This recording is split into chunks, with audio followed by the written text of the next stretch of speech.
Est-ce que ça vous arrive de ne pas oser dire les choses par peur de blesser ou de vous emporter? Est-ce que vous seriez intéressé par une méthode qui vous en rende capable et qui vous permette de dire les choses avec beaucoup de bienveillance tout en vous respectant? Eh bien, je vous propose de vous commenter la communication non violente. Ceci vous sera utile dans différentes postures de vie, que ce soit en tant que parent, manager, ami, professeur, bref, utile pour tous. Chacune de ces étapes est un vrai travail sur soi. Quelles sont les 4 étapes? Premièrement, vous concentrez sur les faits.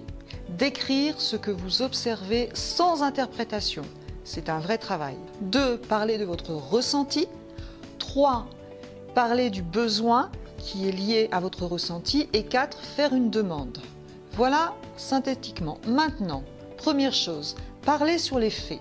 Ça veut dire décrire la situation comme si vous décriviez une photo. Et ce n'est pas évident car vous le savez, on ne fait qu'interpréter. Donc uniquement être factuel. Deuxièmement, nommer un ressenti. Qu'est-ce que je ressens? Et là, ce qui va être important, c'est de parler en termes de je.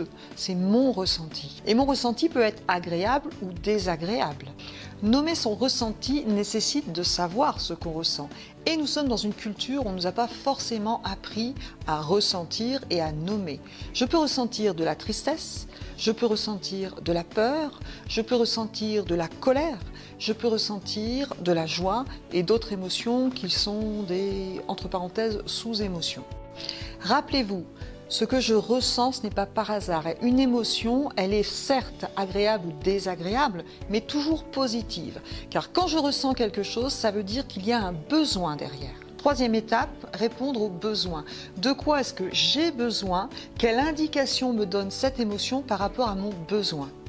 Et quatrièmement, eh bien, exprimer la demande. Alors vous allez me dire, comme ça paraît très simple. Oui, c'est relativement simple et en même temps, chaque étape est un vrai travail sur soi. Parler des faits et ne pas interpréter, c'est un vrai travail sur soi, c'est un apprentissage.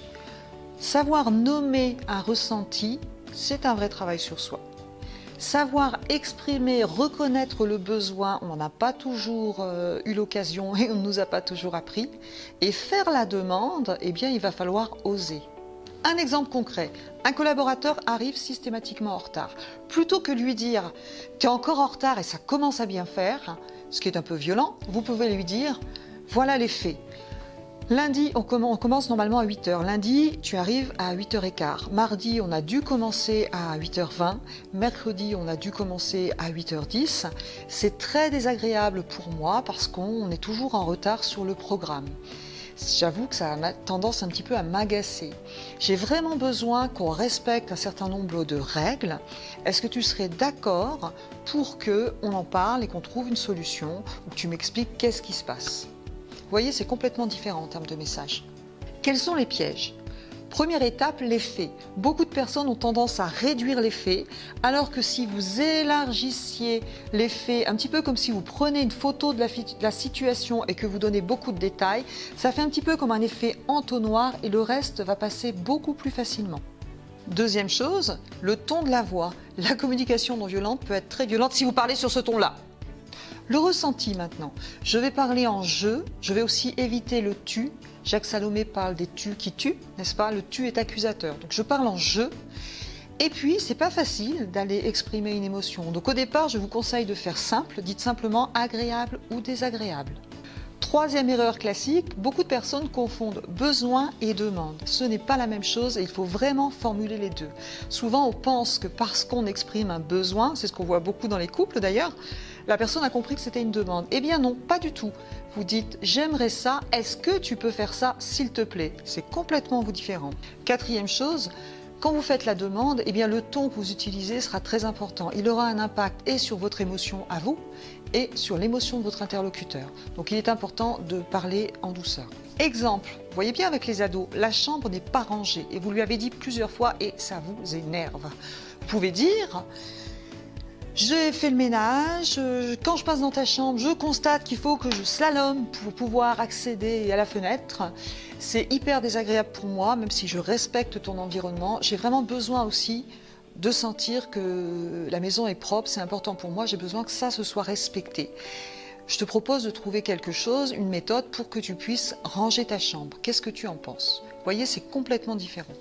Dernière chose, parfois les gens me disent « oui, moi je l'ai dit et ça ne marche pas tout de suite ». Eh bien non, ça ne marche pas forcément tout de suite, mais en tout cas, sachez que vous avez planté des graines. Et à force de recommencer, vous risquez de voir le résultat changer. Deuxième chose, sachez qu'une technique est une bonne technique quand elle marche déjà très bien dans 60% des cas. Pour en savoir plus, je vous propose de lire Les mots sont parfois des murs et parfois des fenêtres de Marshall Rosenberg.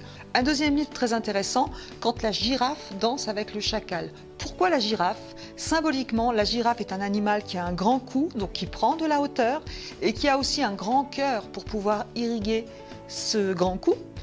Et donc symboliquement, la girafe, c'est le symbole de je prends du recul et je suis dans la bienveillance. Et le chacal, c'est l'inverse. Et vous verrez que dans ce livre, il y a beaucoup d'exemples et que parfois, on peut avoir des oreilles de chacal, un cou de girafe ou l'inverse. Très amusant, je vous conseille vraiment de lire ce livre, c'est très intéressant.